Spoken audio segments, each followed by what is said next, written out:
Bismillahirrahmanirrahim. Assalamualaikum warahmatullahi wabarakatuh. Bertemu lagi dengan saya.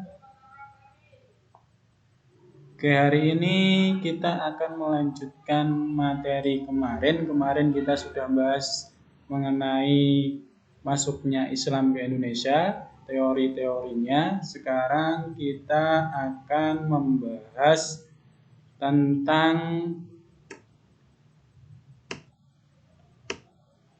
perkembangan Islam di Sulawesi. Nah, perkembangan Islam di Sulawesi ini tidak sepesat perkembangan Islam di Sumatera dan di Jawa. Nah, perkembangan Islam di Sulawesi ini menggunakan cara-cara yang damai.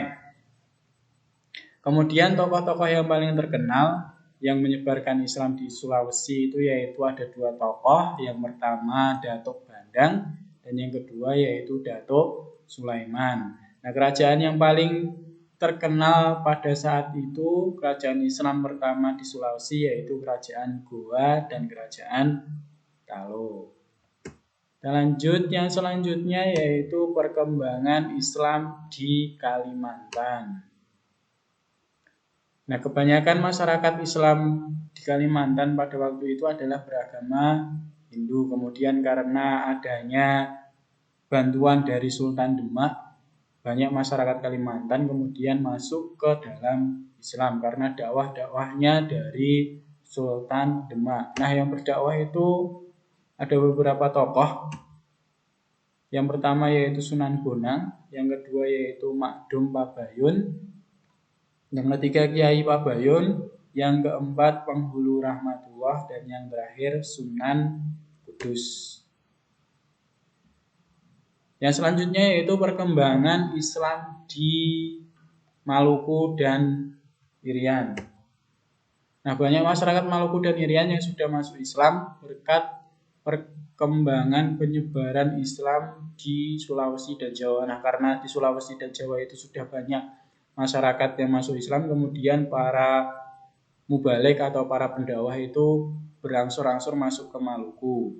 Nah, berkat itulah masyarakat Maluku sudah banyak yang masuk Islam.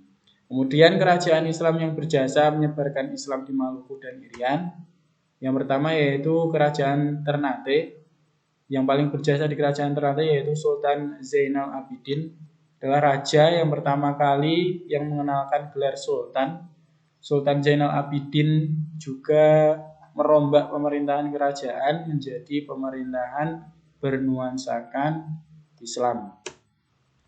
Kemudian kerajaan yang kedua yaitu kerajaan Tidore. Nah, kerajaan Tidore ini yang paling berjasa dalam penyebaran Islam di kerajaan Tidore ini yaitu Sultan Cililiati. Kemudian yang selanjutnya perkembangan Islam di Nusa Tenggara. Ada Nusa Tenggara Timur, ada Nusa Tenggara Barat. Kemudian sejak abad ke-16 Islam masuk ke Nusa Tenggara. Yang paling berjasa dalam penyebaran Islam di Nusa Tenggara yaitu pedagang Bugis dan pedagang dari Jawa. Nah, sebelum masyarakat Nusantara ini menyebarkan agama Islam, sudah ada pedagang-pedagang Bugis yang menyebarkan agama Islam di Nusa Tenggara Timur. Oke, daerah perkembangan Islam di Nusa Tenggara.